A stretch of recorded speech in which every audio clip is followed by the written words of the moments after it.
This week, join me as I pursue one of the world's most intriguing mysteries, the legend of the lost tribes of Israel. The Bible's Book of Kings tells us that the northern kingdom of Israel was destroyed by a brutal Assyrian invasion in the 8th century BC, and more than land was lost. 10 of the 12 tribes of Israel would vanish into history and myth. But one of these lost tribes may have survived in the unlikeliest of places. Could ancient Jews have journeyed from the Middle East to South Africa? And could these African bloodlines reach back to King Solomon and before? To find out, I'm going to trace their journey. I'll brave an Israeli war zone, fly over the African bush, and explore a 3,000-year-old battlefield and ancient cities of stone. We're digging for the truth, and we're going to extremes to do it. They're a lot bigger than the scorpions in Utah. Oh, don't worry, they get much bigger. Look at the one at your foot.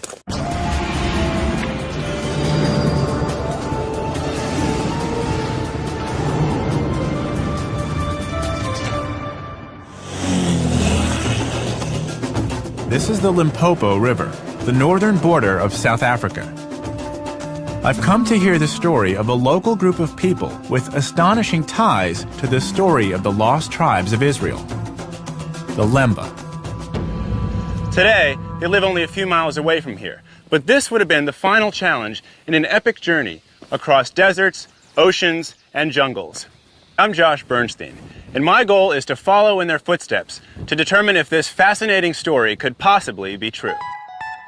Today, the Lemba are mainly concentrated in the shadow of the Soutpansberg Mountains in the far north of South Africa.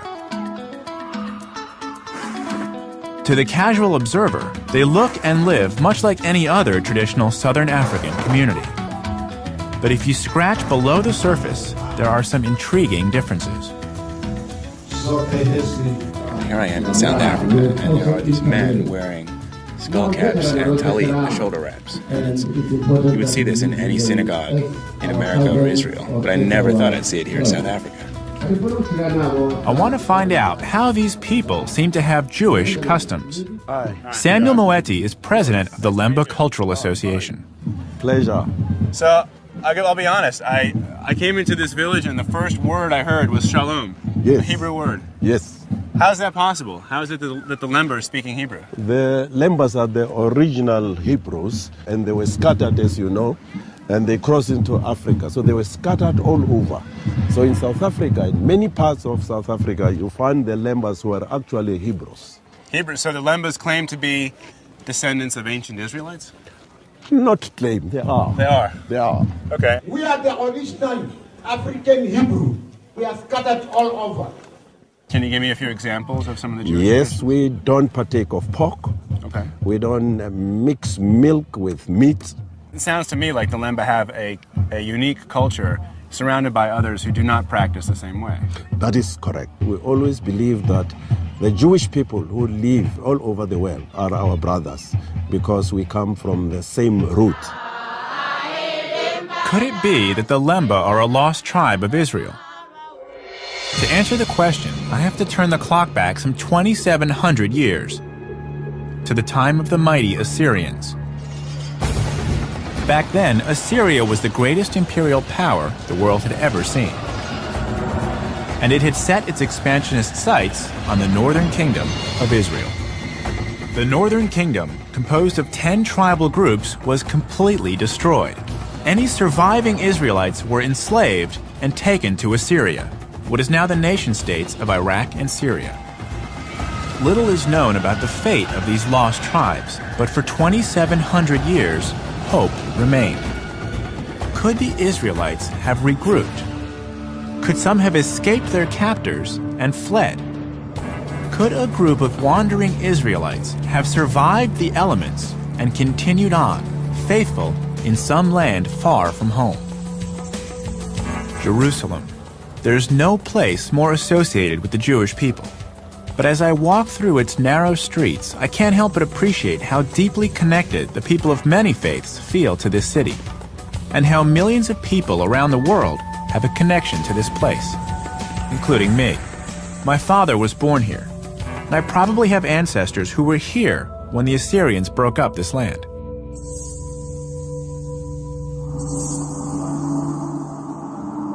One of my relatives has told me that my grandparents are buried in this very graveyard on the Mount of Olives. I've never visited their graves before, but I've decided to try and find them.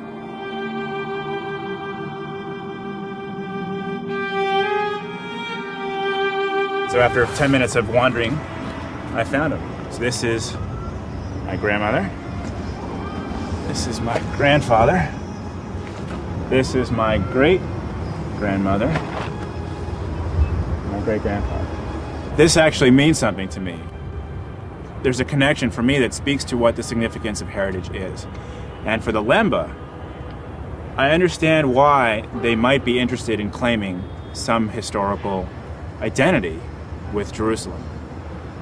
This is only 2 generations ago. For them, it's thousands of generations.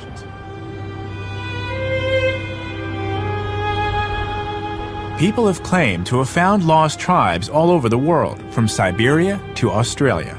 Some of the first Europeans to land in the Americas assumed the natives were lost tribes and even tried to communicate with them in Hebrew.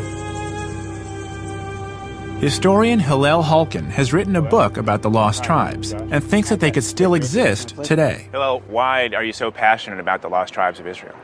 The lost tribe myth really is, through Jewish eyes, among other things, a story of tough Jews, living still like the Jews' biblical ancestors, independent, warrior-like, fearless, all the things that Jews in the diaspora over the ages generally were not. Was this the first Jewish diaspora then? Yes. So we have some archaeological evidence, besides Syrian inscriptions, to show that these Israelites were deported to various parts of the Assyrian Empire. But after that, they disappear from history.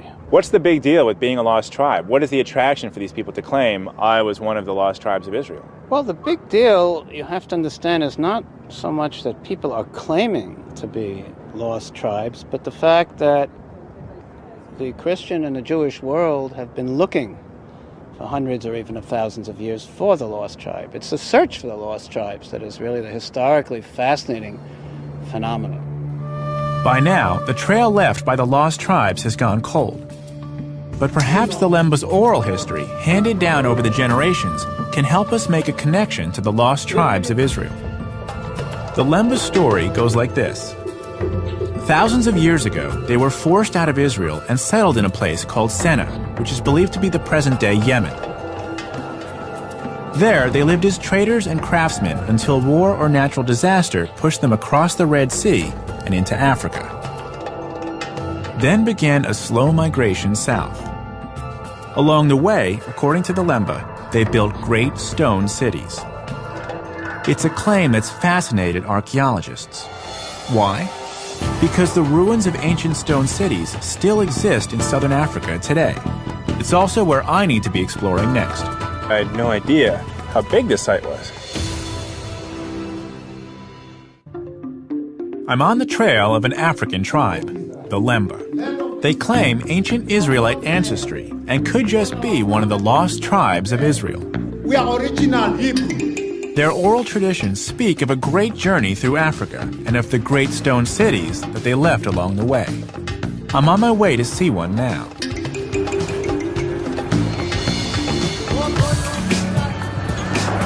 The city of stone I'm going to is called Machema, and it's only a few kilometers down this road. Not many people know about this place. In fact, it's hidden on a huge cattle ranch, and I've had to get special permission to explore it. It's very rarely visited, even by archaeologists. I'm hoping it still has some clues to the Lemba's story. Magdal? Hello. Hello. Hop on in. To help me make sense of it, I've asked historian Dr. Magdal LaRue to come with me to the site. She's been studying the Lemba for years and has just published a book on the similarities between their social customs and those of the Old Testament Israelites. So Magda, there are specific parallels between the religious practices of the Lemba today and the religious practices of ancient Israelites. Definitely. They've got remnants of an ancient type of Israelite religion. So in a way, they conserved this very special ancient type of It's like old school religion. Yes. But how do they maintain that religious identity How'd they keep it intact for so many years when there was this long journey from Israel down to South Africa? You see, that's a question. I think it's by means of their oral traditions. But they kept themselves separate from other groups. They lived with other peoples, moving with them, migrated southwards. No, that is one of their salient characteristics, is that they keep up their culture. They just live it. You know, Is this cultural resilience the key to the Lemba's survival during their epic journey across 4,000 miles of land and sea? And could there still be any physical evidence here at Machima which supports the Lemba's claim to having made the journey? This once thriving settlement is now easy to miss, so we've asked one of the farm workers to take us to the site. Waiting for us at the top is archaeologist Richard Wade. He believes he's found some material evidence which links this site with both Yemen and Zimbabwe, two of the places the Lembas say they traveled through. Come and have a look at these amazing things here. There's a potter's weaving weight. A potter's weaving weight. Saw this thing. It's the form of a spinning jenny, and this, of course, is found in Yemen. But basically, this, apart from that, look what else. This is an amazing, I would say, not decoration, but inscription. I've seen this before. You make out some sort of a letter, followed by a dot, followed by another letter, followed by another sort of a letter, and a dot, and another letter. Or is it just decoration? Yeah. But the problem is we find this in Yemen. This, Yes. you just found this, correct? Yeah, it was lying. It was just right sitting here? Yeah, there's another And few this- potsherds here. Just This potsherds. tells you what? Well, this is a weaver. There was weaving done here. There was cotton grown. There was something with the trade. And the only people who do that are basically mentioned by the oral traditions of the Basena people or the Lemba. So this says the Lemba were not just living here; they were actually they had a big enough community that they were weaving. Yes, this is like a castle with almost a little kingdom, possibly. Richard believes the Lemba of Machima shared more than ancient technologies with the Israelites of Yemen. They shared the same culture. The inscription that's written into that wall is significant because it ties this place with other Lemba communities. I would say so. Okay. Cylindrical tower. It seems both experts are convinced this place is definitely the work of ancient Lemba communities. The question that I'm wondering is that this is a significant amount of work. Is there anything physically, archaeologically, that was found here that connects the Lemba with other places that they claim to have traveled through? Yes, there are amazing collections of beads which are found here and are found in Zimbabwe, but it's a specific collection of beads. I'm not talking just about one or two of them. And these beads are directly related to Tarim and Sayut, where the harbors are of the Sena people, originally coming through from Yemen. But nowhere else. So these beads, let me just take a look at them real quick, reinforce the Lemba's claim Very much. that they did indeed travel from Israel into Yemen and then south through Africa. This is actually the first physical proof I've gotten of the people here coming from someplace to the north. And the Lemba today claim this as their heritage. Then it is. The most intriguing feature at the Machima site is the remains of a mysterious conical tower, which still has archaeologists scratching their heads. But I'm not really clear what it was used for. Nobody really could tell you unless they lived there. But is it a lookout tower? No, it's too low for the rest. You would have your lookout tower higher there. So we have a very significant, well-made little conical tower, which is very much the only one I've ever seen south of Zimbabwe. Really? Oh, yes. Zimbabwe's great enclosure has got the large one. There's quite a few there. There's a small one, but this is not seen in South Africa. A Zimbabwe connection is interesting because that's one of the places the Lemba say they traveled through. And these are the Lemba. Then this was built by the same people who built the one in Zimbabwe? Definitely the same people, the same stonework is here, the same bead types, the same weaving technology. Richard lays out some convincing evidence that the Lemba did indeed build this place, and could also have built the largest ancient stone city in sub-Saharan Africa, where I'm heading next. The ruins of Great Zimbabwe. It might be a bit of a long shot, but it's definitely worth a closer look.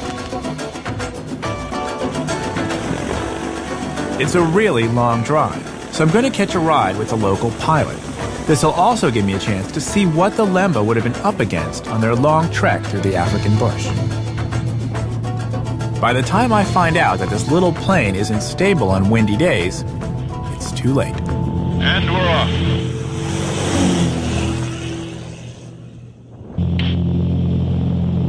Feel that wind pushing us? Yeah, is that good or bad? Yeah, nah, it's not bad, but okay. We've got it. Yeah. My pilot, Steve Scott, assures me we'll be fine. This is the Limpopo riverbed here. Limpopo, and that's Zimbabwe over there. This is Zimbabwe right there. Zimbabwe. And South Africa's right here. Yeah. Wow, this is stunning. According to the Lemba, this was the final obstacle they faced on their journey from Israel to South Africa, the Limpopo River. It's the dry season now, but it's still full of crocodiles, just one of the wild animals anyone trying to cross this land on foot has to steer clear of. And there would have been a lot more of them back when the Lemba say they made their journey.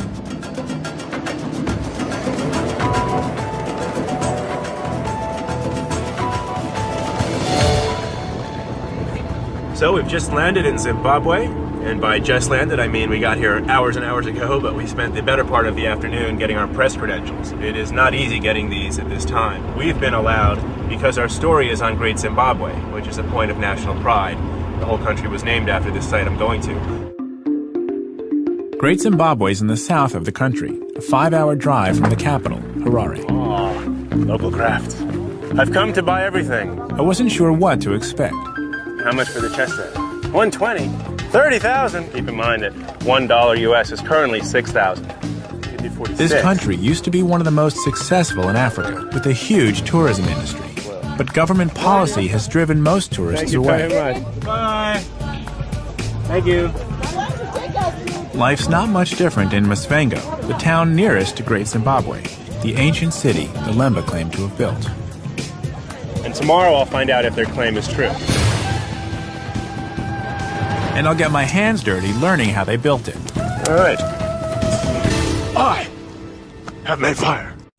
I'm on the trail of an amazing group of people who now live in southern Africa, but claim to have made an epic journey to get there. So the Lembas claim to be descendants of ancient Israelites?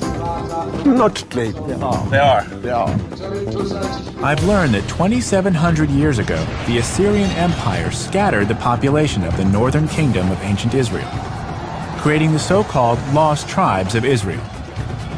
The Lemba story is that they settled in Yemen before crossing the Red Sea and traveling inland through Africa, where they built great cities of stone. I've seen evidence of one they built near their current home in South Africa. Now, I'm backtracking their journey to explore a structure they claim to have built centuries earlier, and which could be their greatest legacy, Great Zimbabwe. It's been a long journey getting here, but I couldn't miss the chance of seeing the sunrise. And as more of this place appears out of the dawn mist, I begin to get an idea of its scale.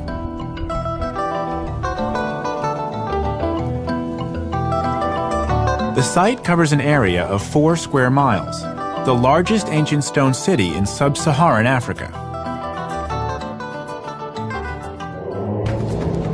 As I walk around, I can imagine this place as a bustling community, the hub of an empire that ruled over a vast area of southern Africa, a center for trade from far and wide. The Zimbabweans are very proud of it, and who can blame them? Hi, Josh. I'm here to meet Dr. Edward Matenga, the site's curator and an expert on the history of Great Zimbabwe. Wow. So this whole area was a city that ruled the kingdom. Yes, the first buildings were laid on the hill, and then it extended into the valley. You know, I saw parts of those buildings coming up here, but I had no idea how big this site was. In the background, we've got the biggest building, which is the Great Enclosure. The Great Enclosure, is that big circular one? Yes. Huh. Wow. What was this place for? This is the Great Enclosure. Yeah? It was built for the paramount wife of the king. For the first wife of the king? Yes. So Edward tells me that the Great Enclosure was the last structure at the site to be built, around 1400 AD. What I really want to see is the conical tower that Richard Wade says is the same as the one we saw at Machima. It's called the conical tower. Conical tower. What was it used for? Your guess is as good as mine. It wasn't used for anything other than being a sort of a ceremonial monument. Really? Is there an entrance? A door? No. So I don't get it. It's just a big cone of rock. Yeah, it's all sort of it's pegged in stones, and there's no entrance. As Richard Wade told me, no one knows for sure what these towers were for. But the fact that both Machima and Great Zimbabwe have them supports the claim that the same people were involved in building both sites. Which brings me to the big question. Edward, who built this place? This site was built by ancestral Shona communities. The Shona today are the predominant inhabitants of Zimbabwe. They are a segment of the Bantu. Edward believes that it's his ancestors, the Shona, who built this place. So where does that leave the Lemba? So this entire community was built by the Shona? Yes, sir. This is the only site, as I told you. There are about 300 sites. Historian Magda LaRue told me that the Lemba lived and worked alongside other communities while maintaining their own identity and culture. So it's still possible that the Lemba were involved in this place's construction. And since this type of architecture was unique in Africa at the time, maybe it was the Lemba who provided the equally unique stonework seen here at Great Zimbabwe. They've only been prestige. Whoever built this place, it was a real feat of engineering. These walls are solid granite, not soft sandstone. You said that there were 15 million stones put in this wall? Yes, this was a big job. How could they have found or quarried so much stone? I can show you one of the quarries, which is not very far from a Grace Park.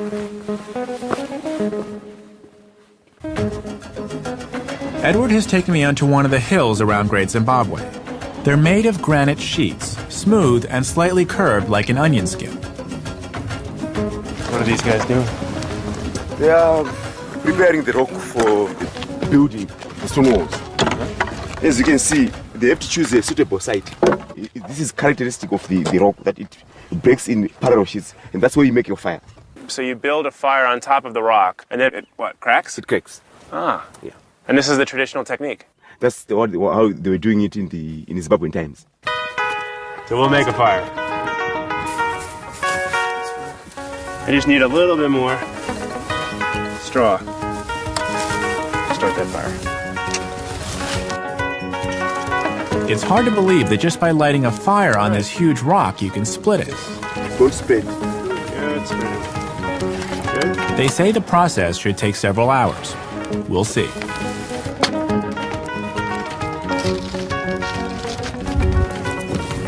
Gotta keep stoking the fire.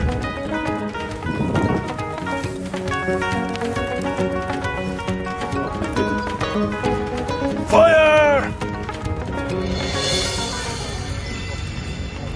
That looks good. That's actually right on top of the fracture. Yeah. So that's good, right? Yeah. So once it starts cracking, we just kind of watch it go all the way along the way. Yes. And then you have to push the fire this side. Remove. I heard that.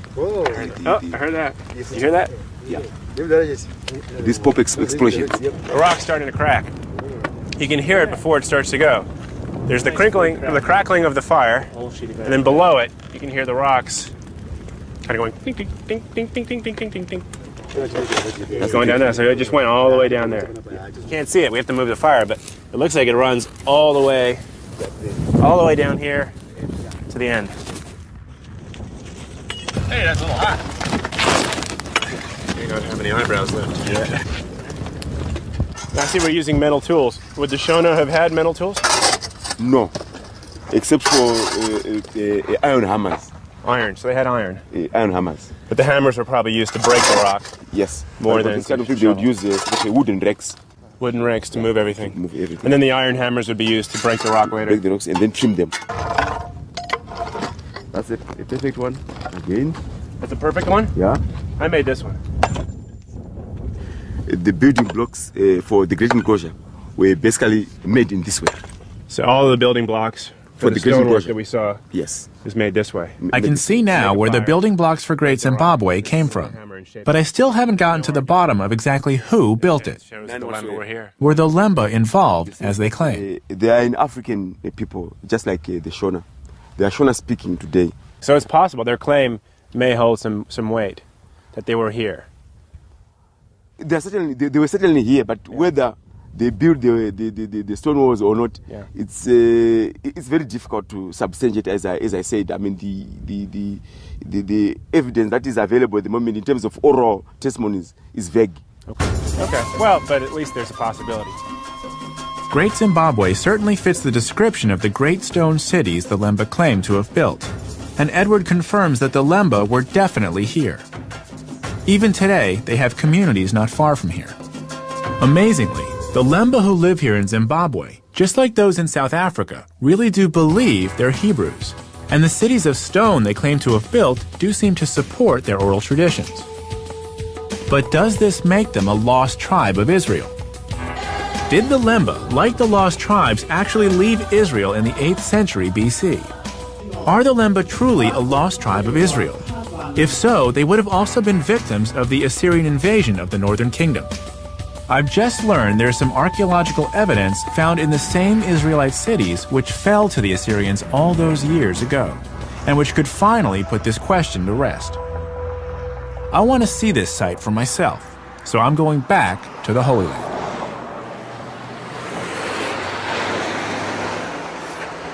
I'm now in Israel, just a few miles north of Jerusalem. I'm on my way to Shomron, which in English is Samaria. During the time of the Northern Kingdom, Samaria was its capital, and there was a lot of fighting going on. 2,700 years later, there still is. This place is a war zone right in the middle of the West Bank, or occupied territories. So I've had to take a few extra precautions to get there.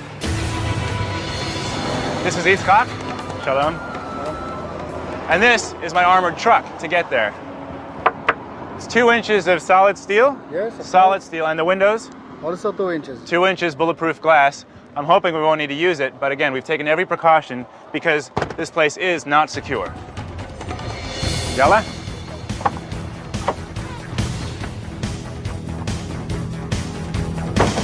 We're trying to get to an archaeological site called Sebastia.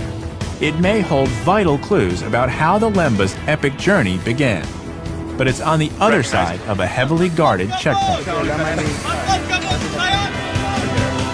Will we be able to get in? I'm on the trail of the Lemba, an African tribe who now live in South Africa, but claim to have made an epic 4,000-mile journey from Israel to get there. I've heard they were involved in the building of Great Zimbabwe, as well as similar stone cities elsewhere in South Africa. Now, I've returned to Israel, where they claim to have originated, to pick up their trail. If the Lemba are a lost tribe, they must have been present when ancient Israel split into the southern kingdom of Judah and the northern kingdom of Israel. This was also the time that their neighbor, the mighty Assyrian Empire, was building in strength. For a while, the Assyrians tolerated the northern kingdom, but the 10 northern tribes were living on borrowed time. I've returned to Israel to visit the remains of one of the northern kingdom cities. Trouble is, just as it was 2,700 years ago, this area is still a war zone. I want to show you where we're headed. On the top of this hill is Sebastia. There's an archaeological site there that's important to understand the Lemba's story. The problem is Sebastia is in the occupied territory. There's a military checkpoint just over here. So the big question is, will they let us through so that I can gain access to the site? But this isn't your average road trip. We've had to rent an armored truck to take us deep into a war zone. Yitzchak, my driver, is an Israeli settler, and for him, this level of danger is just everyday life. Yitzchak, you live in a settlement? Yes, of course. How long have you lived there? 25 years. Should I be concerned that I'm going into the occupied territory? I cannot promise you that nothing not happen to you. Right. Can't promise. No promises. I could get shot. Everybody can shot. Everyone gets shot. Where I come from, everyone doesn't get shot. Everyone goes to the mall, watches TV, and gets fat. The Israeli settlers live alongside Palestinian communities, but only with massive military protection. It definitely looks like a war zone. Look at the tanks. 2,700 years ago, it was just as tense. That's when the Assyrian Empire bore down on what is now the West Bank. The Bible tells us what happened in the second book of Kings, chapter 17. Then the king of Assyria came up throughout all the land. and went up to Samaria and besieged it 3 years. In the 9th year of Hoshea, the king of Assyria took Samaria and carried Israel away. This is where they remained in exile.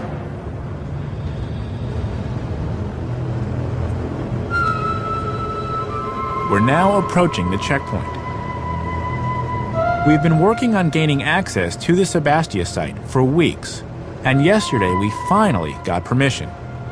But we were warned that if there's even the smallest bit of trouble in the occupied territories, we won't be allowed to the site. See those tanks? This doorway is like 1,000 pounds.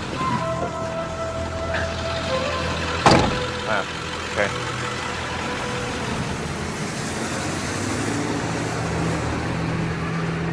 Dame de Bell, Anglit? So I want to go to Sebastia, the archaeological site. Yeah, is there an officer? We have with the History Channel. אפשר להיכנס כאן. And yesh, how do you say permission? You know the word permission? Yesh lanu permission. It's my horrible Hebrew, you know? I forget all. When he has a rifle, you tend to forget all the words. It's dangerous? Really?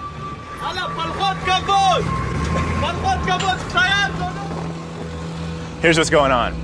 It's a producer, an associate producer talking to the guard. He refuses to let us in. We've been working on this for weeks, and yesterday it was fine, but they're saying that today, because of a recent uprising, they won't let us through the security gate.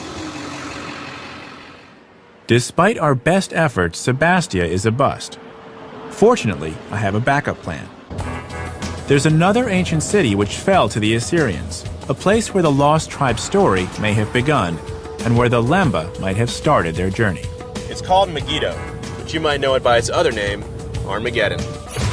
Megiddo appears in the Old Testament, and in the New Testament, the same location is called Armageddon, the place where the book of Revelation claims the final battle between good and evil will be fought.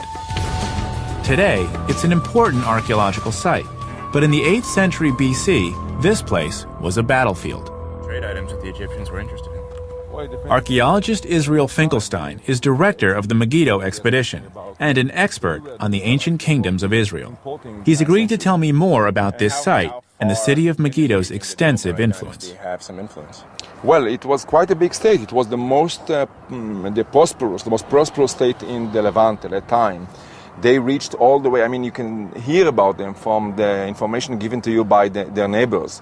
So the king of Moab is complaining. Well, the king of Damascus is complaining that they took territory from him in the north. The king of Assyria, the great king of Assyria, is saying that King Ahab of the northern kingdom came to fight, at Karkar against the Assyrians with a huge army of chariots. So according to all this, they were very powerful in the 9th century. So at this location, these people, they said there was about 1,000 people living here. Something like that.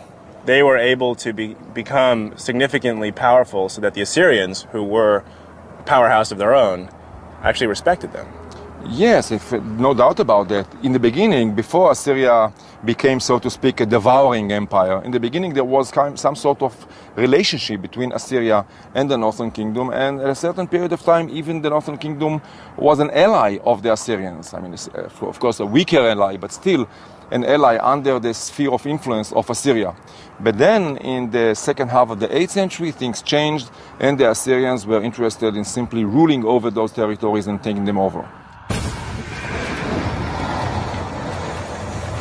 Eventually, the Assyrians' patience ran out, and they would no longer tolerate challenges to their power.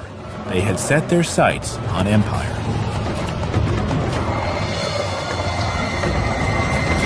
The Assyrians' advance was swift and decisive as city after city of the Israeli kingdom fell to their mighty army.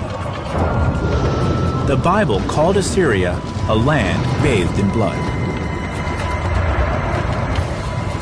Israel Finkelstein believes that when the Assyrians conquered this land, they wiped out all the leadership of the tribes of Israel. The population was either killed or assimilated into other parts of the Assyrian Empire. He doesn't believe they could be found today.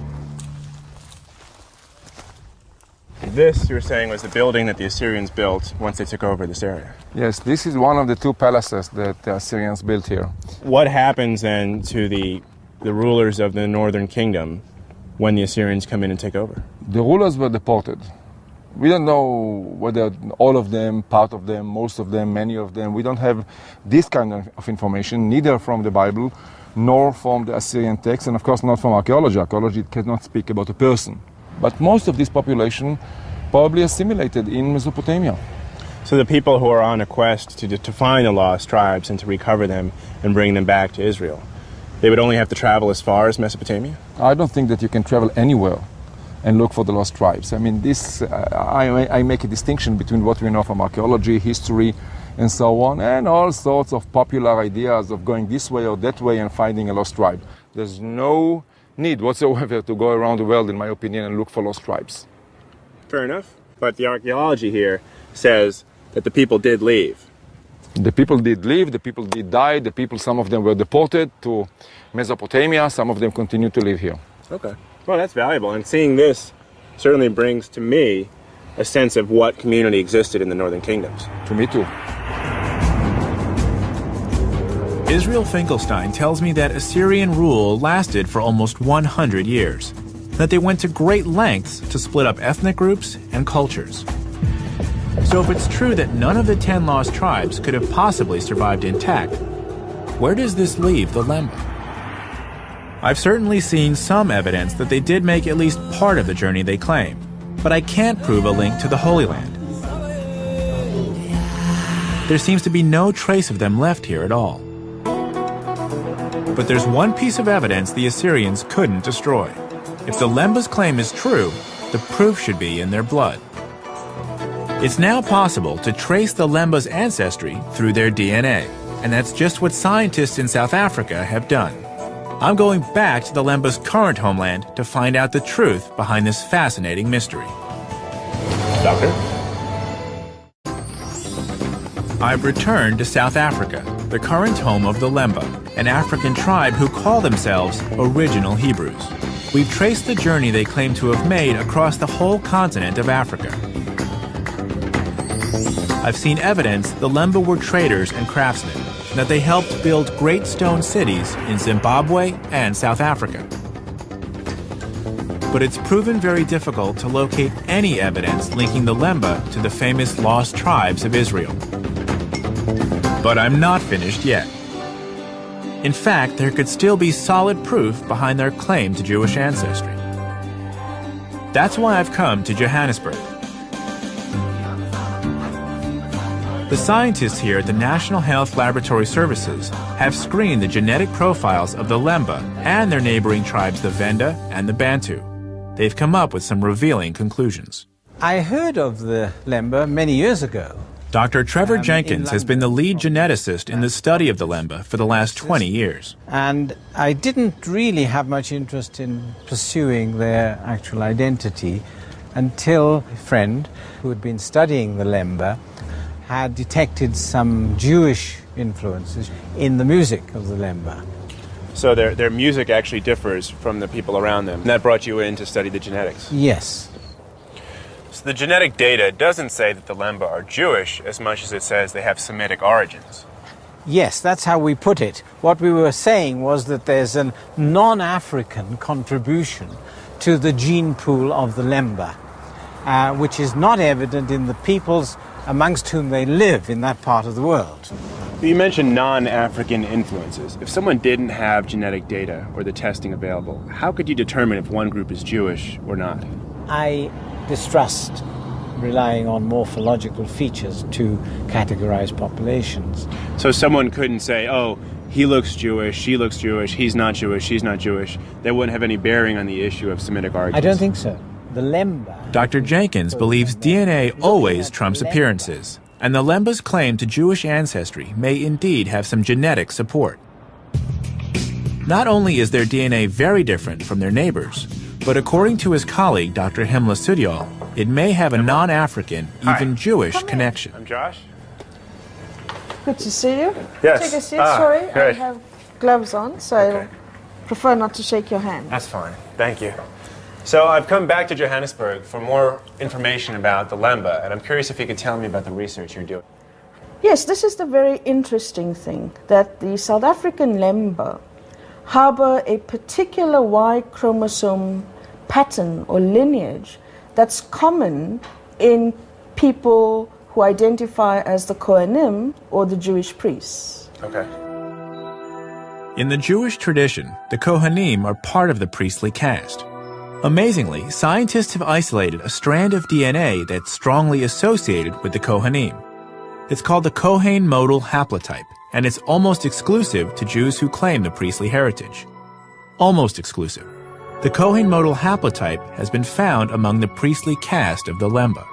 The observation that the Cohen pattern was commonest in that one particular group is something that begs exploration.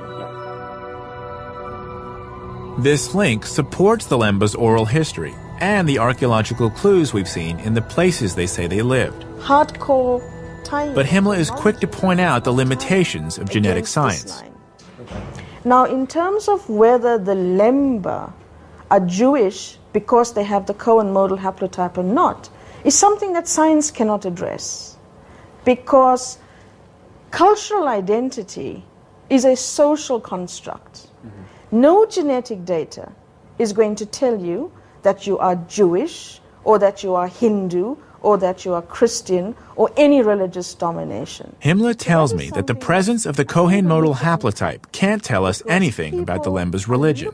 Yet just as remarkably, it can tell us where their ancestors came from, and it's not in Africa. There is this interesting genetic information showing us that some of the original founders did come from other parts of the world, other than Africa. From our data, I would put my money on saying it's the Middle East. Himmler is convinced that Lemba ancestors did indeed come from the Middle East. I'm excited to get back to the Lemba to see what they make of this. And I've got the perfect opportunity. It's the Lemba's annual festival, and I've been invited. It's hard to believe that these people, who to the casual observer look just like the other African communities they live among, actually do have DNA passed down from Middle Eastern forefathers. This proves that when it comes to race, looks really can be deceiving. This annual festival is a chance for the oral history and traditional songs of the Lemba to be passed on to the next generation. This song tells the story of the Lemba's journey all the way from Israel to South Africa. Having traced this journey, I'm eager to hear what Samuel Moeti thinks about the DNA evidence. So the genetic testing actually proved to the doubters what you and your forefathers have been saying for generations. That must be exciting news. It is. I'll be honest, I hadn't heard of the Lemba. I knew very little about the people. But having spent time making the journey from Jerusalem down through Zimbabwe, having spent time here at this festival, seeing what your people are all about, I can only sum it up in one word, and that's shalom. Shalom. We've seen how science has backed up the claims of the Lemba in the face of years of doubt and prejudice. The archaeological clues, the DNA evidence, and the Lemba's own oral history add up to a very convincing argument. One of the most challenging aspects to doing this journey and seeing what it was like for the Lemba to go from the northern parts of Israel down into South Africa is that there's very little archaeological evidence on the ground that says definitively this is what the Lemba did. So this is why I think the genetic component is so compelling, because it's hard to fake the DNA. It's in your blood. It reminds me that first impressions can often be misleading. It was hard to believe that a tribe of black Africans could be the descendants of ancient Israelites. But that's exactly what they appear to be. Brothers and sisters, they are there. We are not lost. We are scattered. We are original Hebrew.